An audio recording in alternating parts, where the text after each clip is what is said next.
The low rumble tore through the stillness of the night, a sound so primal it yanked me from sleep like a hand around my throat. At first, I thought it was thunder, a late summer storm rolling over Lake Haven, but the VY Bration didn't fade. It grew, grinding and guttural, rattling the windows of my small cabin until the glass buzzed in its frames. I bolted upright, sheets tangled around my legs, my pulse hammering in my ears. The clock on the nightstand glowed, 4:17 a.m., its red numbers casting an eerie light across the room. Something was wrong, terribly wrong. I stumbled to the window, bare feet slapping the cold hardwood, and yanked the curtains aside. My breath caught, sharp and jagged. Across the lawn, I'd spent months tending me sanctuary on this tiny, island-hulked, monstrous yellow bulldozers, their engines snarling as they churned through the earth.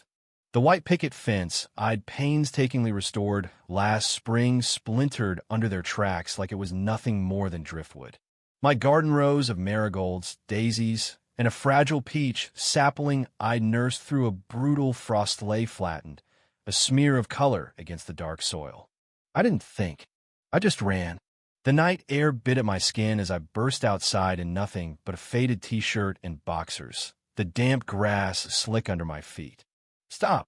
I yelled, voice hoarse and desperate, while VYing my arms like a madman. "This is private property. What the hell are you doing?" The machines didn't pause.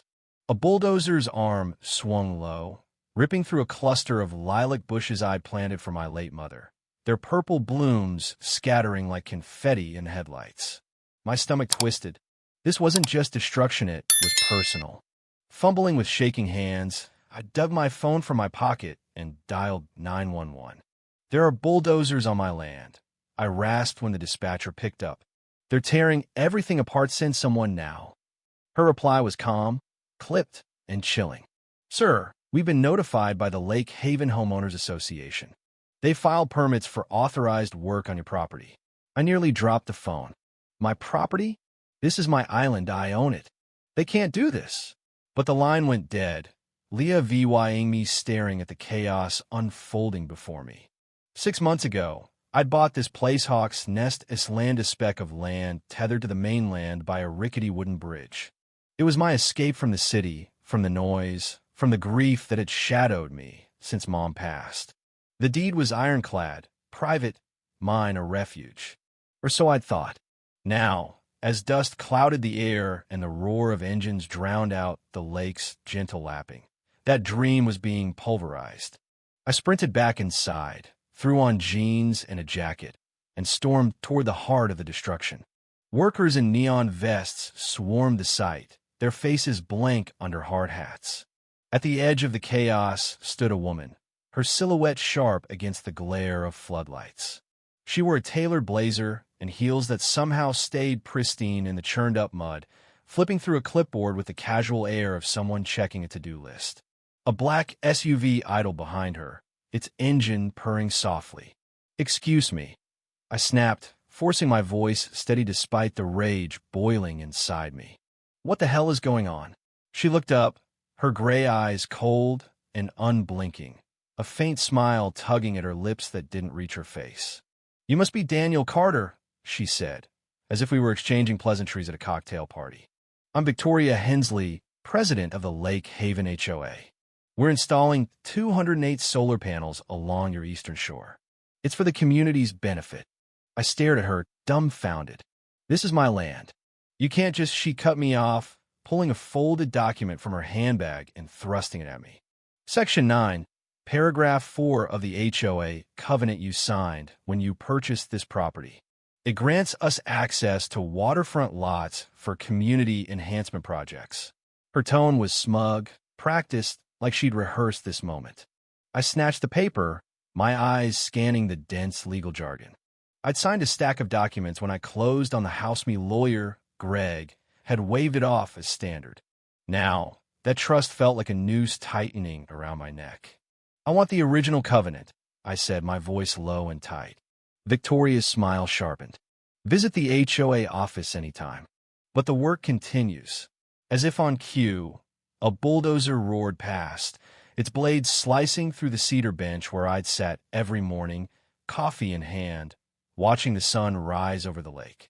Splinters flew, and something inside me snapped. This wasn't just about solar panels, this was a violation, a theft of everything I'd built here. I called Greg, who promised to investigate immediately. Don't confront them alone, he warned. And don't sign anything. Too late for that, I thought, hanging up.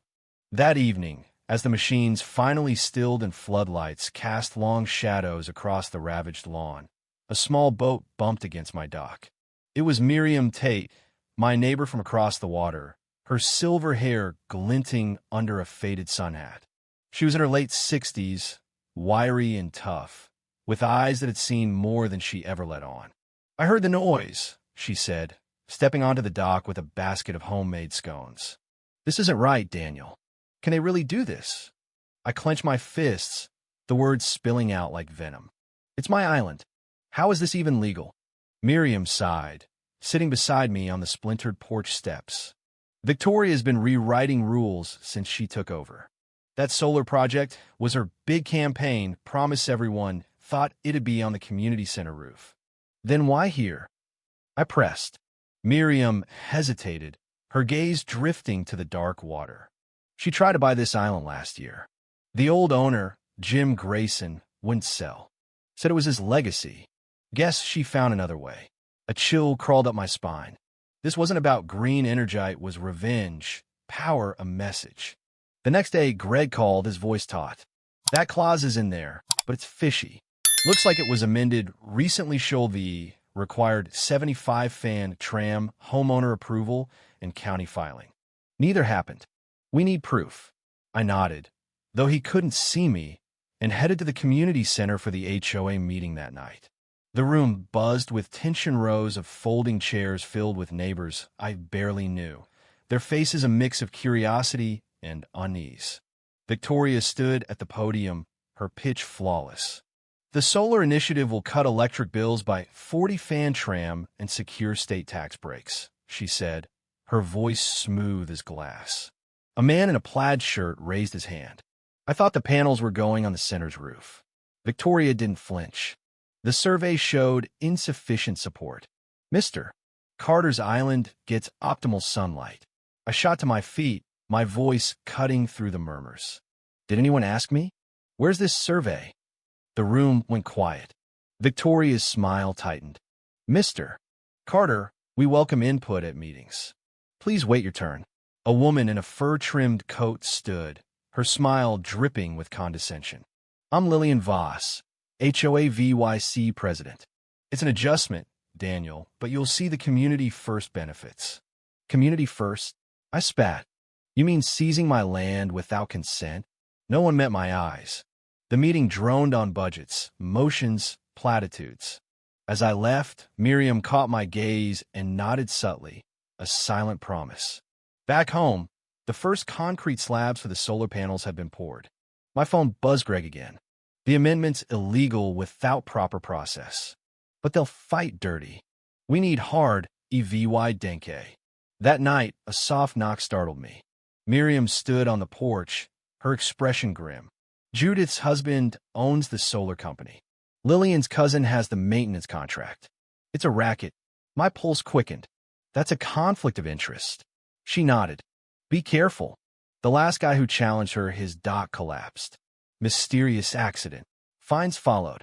I thanked her, locking the door after she left, but sleep wouldn't come. The floodlights blazed outside, and I wondered how far Victoria would go. Weeks later, the panels were up to 08 mirrors glaring into my windows, their maintenance lights blinking like taunting eyes.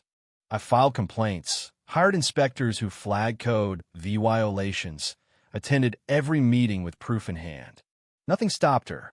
Victoria brushed it off, certified green specialists. Neighbors avoided me, one whispering, "My kid got banned from the pool," after I questioned fees. "Watch yourself." Then, a letter arrived, Dula, 250 daily fines for unauthorized landscaping.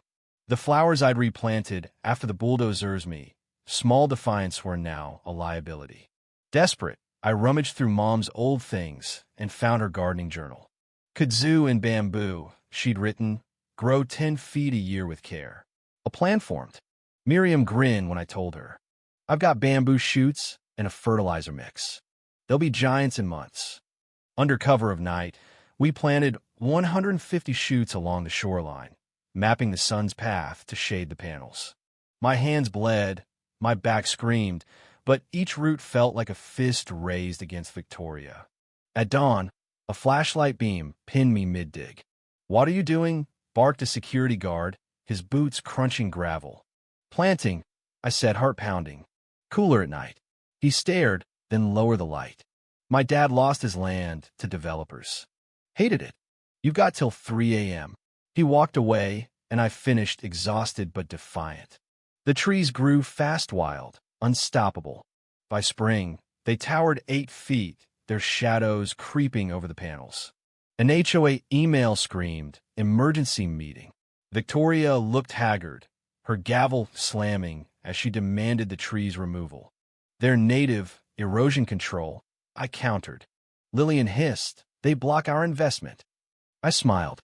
"Your overpriced investment, due law $160,000 above market, paid to Victoria's brother-in-law's firm." The room gasped. An anonymous email later sent proof. Original minutes showing the panels were meant for the center, not my land. The breaking point came when lightning struck the array, frying half the panels. Then, photos surfaced Lillian bribing a worker, Victoria's signed order to remove trees by any means. The DA stormed an HOA meeting with Margaret Klein, a former board member, revealing fraud, kickbacks, and forged records. Victoria was absent arrested. Lillian tried to flee, but was caught. The room erupted in chaos, then resolve. Miriam nominated me for the new board. "You fought for us," she said. I accepted, reluctantly. Months later, the panels sat atop the community center, my island green and alive. But Victoria, out on bail, lingered a shadow, circling in her boat. Leah VYing notes, "This isn't over." One dawn, my dock rope was cut, sail scratched into the wood. She sued me emotional distress, sabotage. The fight dragged on, relentless, but my trees stood tall, my neighbors stood with me, and I knew some battles never end. You just keep planting, keep fighting for every inch of what's yours. If you were the one in this story, how would you react? Would you stand up and fight back, or accept the unreasonable pressure and control from the HOA? Share your thoughts in the comments below. And don't forget to subscribe, like, and share this VY Deo with more people. Your small action gives us the motivation to keep bringing you more intense and engaging stories. Thanks for watching, and we'll see you in the next VY Deo.